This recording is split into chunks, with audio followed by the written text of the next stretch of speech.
Thank you for tuning in. Let's start today's topics. BYD, the Warren Buffett-backed auto giant best known as the world's second-largest battery electric vehicle seller last year, has made a big push to export their EVs across the world. Over the past 2 years, up to a dozen of its models have been transported to at least 16 countries, including in most major economies in Northern and Western Europe. The narrative of success in eclipsing foreign rivals could potentially pose more of a challenge to Japanese and European rivals in developed markets than did China's cheaper gas-powered cars, which are sold mostly in the rest of Asia and South America. In Germany, one of Europe's largest dealerships, Hayden Mobility Group UB, signed a deal with BYD to distribute 3 of its models, still lagging behind Tesla. BYD might have to accept the fact that electric vehicles don't travel faster than the speed of light. NIO Inc. experienced a dramatic dip in stock prices on Friday due to J.P. Morgan's tactical downgrade of the electric vehicle maker. Analyst Nick Lai slashed the stock price target by nearly 30%, citing concerns that margins could deteriorate further and the company will miss delivery goals. Casting doubt on the 2023 delivery forecast of 240,000 to 250,000, which Lai deemed ambitious, the downgrade sent ripples throughout the domestic and Chinese stock markets, causing additional losses of 1% in pre-market trading. Despite the decline of NIO, U.S.-based rival Tesla Inc. TSLA still recorded high net growth of 22.3% in the first quarter of the year. It's nice to know that while NIO sees losses, its rival Tesla Inc. is singing the songs of success. Tesla continues to lead the pack of the most talked about stocks on Reddit subforum Wall Street Bets, rising pre-market by 2.1% after the 5.9% fall on the day before. It continues to be a popular stock despite its fluctuations, and it may entice investors wanting to jump into the stock market. Tesla may be volatile, but that's only part of the alluring appeal. Plenty of investors are always ready to ride the roller coaster.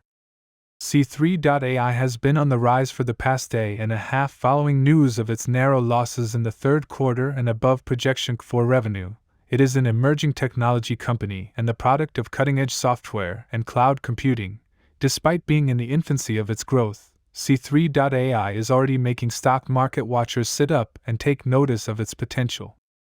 Silvergate Capital Corp. shares, SI, fell over 57% Thursday after the crypto-friendly bank said in a regulatory filing they were evaluating the possibility of ceasing operation as a going concern.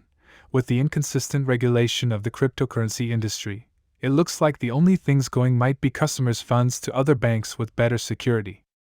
Apple Inc. AAPL is set to make management changes to their cloud services division. Michael Abbott, the current head of Apple Cloud Services, is expected to step down this April and be replaced with Jeff Robin, the creator of iTunes.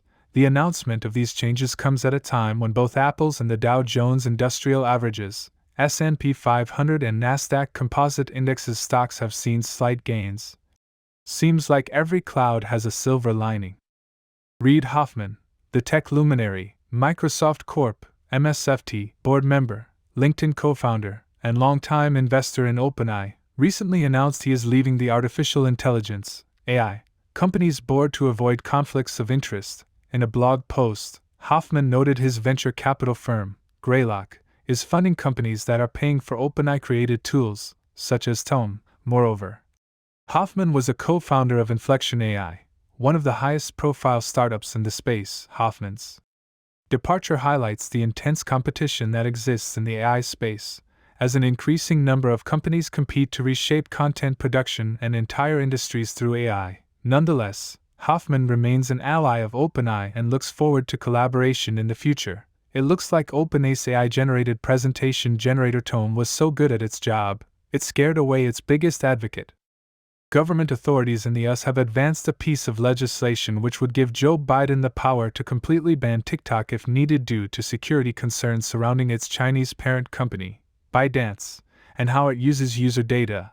A TikTok ban would not only be detrimental to us content creators, but could be a potential benefit to the struggling tech giant Meta, whose market share has been eaten by the social media app in recent years. Seems like Meta needs a gift from the US government to get them out of the slump. This is everything for now on the Wall Street wackiness. See you in another time.